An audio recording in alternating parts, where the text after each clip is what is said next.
Барлықтан сәлем. Біздің кезекті тақырыптың С деңгейінде есептер шығарамыз. Сонымен кеттік. Бірінші есептер. Есептеңдер дейді.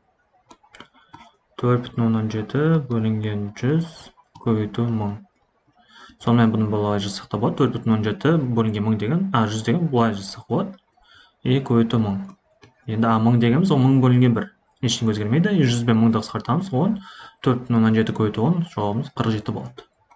Екінші, 0,196 көбейту 100 бөлінген 10. Бұл жерде болады 0,196 100-ге көбейтетін болсаң 96. 96 бөлінген 10, бұл бізде болады 9,16. Үшіншісі, 2,16 бөлінген 10 көбейту 100. Яғни болады бұл 2,16 бөлінген 10 көбейту 100. Ал 100 деген 100 бөлінген 1 деп жазсақ, 10 мен 100-ді қысқартамыз, 10. 2,16 көбейту 10, ол бізде болады 26. 5,218 бөлінген 0,100-ден 1 көбейту 0,100-ден 1. Сонда бізде болады 5,218 бөлінген 0,100-ден 1 көбейту 0,100-ден 1. Давайте мына жерде 100-ге көбейтейік. Сонда бізде не болады? Астында 100-ге көбейтетін болса, астында 1, мына жерде нүкте. Кейін қарай 2 нүкте қозғалады, яғни 521,18 көбейту 0,100-ден 1 болады. Енді бұл жерде не болады? Мына жерде 0 қанша не тұр? 3 санды. Сонда мынау нүкте 3 санға жылжиды алда қарай. Сонда 0,10-дан 5218 болады. Бесіншісі, бізде 0,129 көбейту 0,100-ден 1 бөлінген 0,10-ден 1 тең болады.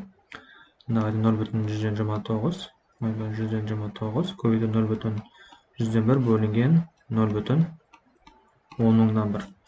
Егер де астында үстінде 10-ға көбейтетін болсақ, мына жерде астында бір ғана қалады, ал үстінде 29 көбейту 1 болады. Сонда жауабымыз 29 болады. И соңғысы 0,13 бөлінген 0,1000-ден 1 көбейту 0,1000-ден 1.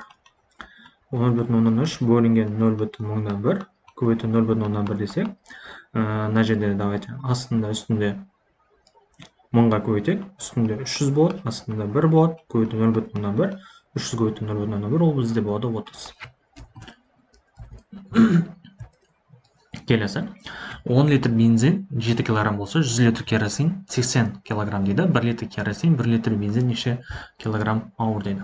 Сонымен бізде 10 литр ол бізде 7 килограмм. Бензин 10 литр 7 килограмм болатын болса, сонда бензин 1 литрі екі жағын 10-ға бөлетін болса, 10,7 килограмм болады. Ал керосин, давайте мына жерге керосин деп жазайық. Керосин 80 килограмм. 100 литр 80 килограмм. 100 литрі 80 килограмм. Сонда керосиннің 1 литрі қанша килограмм болады? Екі жағын 100-ге бөлетін болса, 0,18 килограмм болады. Сонда көріп тұрғанда бізде бензин, яғни 1 литр керосин, 1 литр бензиннан неше килограммға ауыр дейді. Ол бізде көріп тұрғандай 0,18, 0,17, яғни керосин бізде 0,10 килограммға ауыр.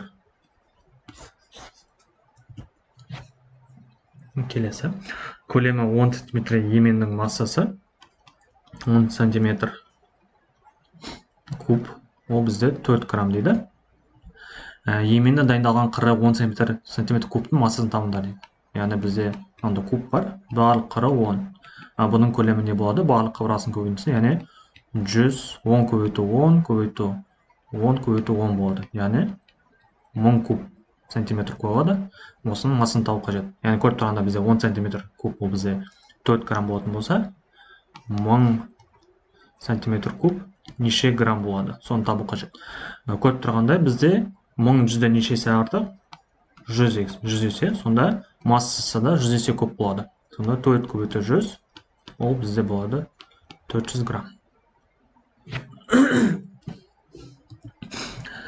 Берілген ондық бөлшектегі үтірді оңға қарай 2 таңба жылжытқанда оның мәні 940,5-ке артады барлық берілген ондық бөлшек табындар. Яғни давайте былай айтайық, бізде берілген ондық бөлшек ол а болсын. Давайте мынандай мысал бірінші келтірейін. Мысалы 12,45 2 деп жазайық. Екі сан 10-ға қарай десе, значит мына жаққа, яғни болады бізде 12,245,2, яғни неше есе жылжыды, 2 нүктеге жылжыды. Сонда бұл қалай шығады? 100-ге көбейту арқылы. Сонда 100-ге көбейтсең 2 нүкте артқа жылжиды екен. Енді қараңдар, бізде а деген сан болсын. Ол 2 нүкте жылжыды деген сөз, сонда 100а болды. Сол кезде жаңа мәніміз қанша неге артты? 940, яғни мына берілген бастапқы санға 940,5 деген санды қосамыз. Екеуін теңестіреміз. Сонда бізде болады 940,5 тең болады 100а азайту а, ол жерде не болады? 940,5 тең болады 99а. Сонда а неге тең болады? Екі жағында 99-ға бөлеміз. Сонда оң жағымызда бізде а болатын болса, сол жағымызда 940,5 бөлінген 99 болады. Давайте енді осыны табайық. 940,5 бөлінген 99.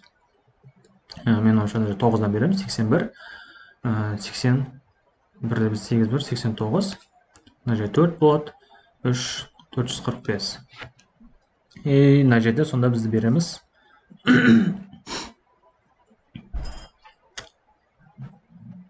Нешеден береміз? Мына жерде 9 болады, керісінше. Мына 1 ғой. 495 өтір бар, 9,5 болады да, қайтысын 5, 400 болады. Сонда жауабымыз а тең болады 9,5 болады. Яғни біздің бастапқы берілген санымыз 9,5. Келесі теңдеу шешімдері дейді. Бұл жағын екі жағында 3-ке көбейтейік, сонда болады бізде 1,7 қосылған 0,1 тең болады 6. Сонда 0,1 тең болады 4,3. Сонда x тең болады 4,3 бөлінген 0,1. Астында үстінде оңға көбейтетін болса, сонда жауабымыз 43 болады.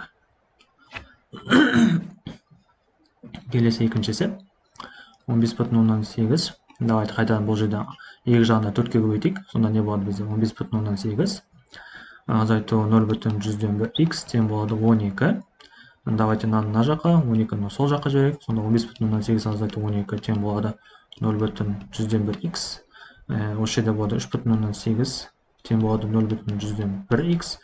Сонда x табу үшін екі жағында 0,1-ге бөлеміз.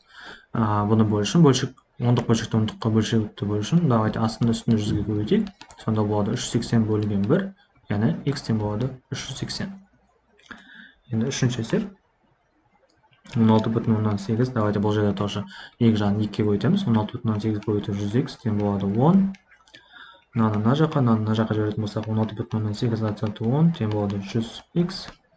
6,8 тең болады 100x. x тең болады 6,8 бөлінген 100. Ол болады бізде 2 нүкте жылжитын болса 0,068 болады жауабымыз.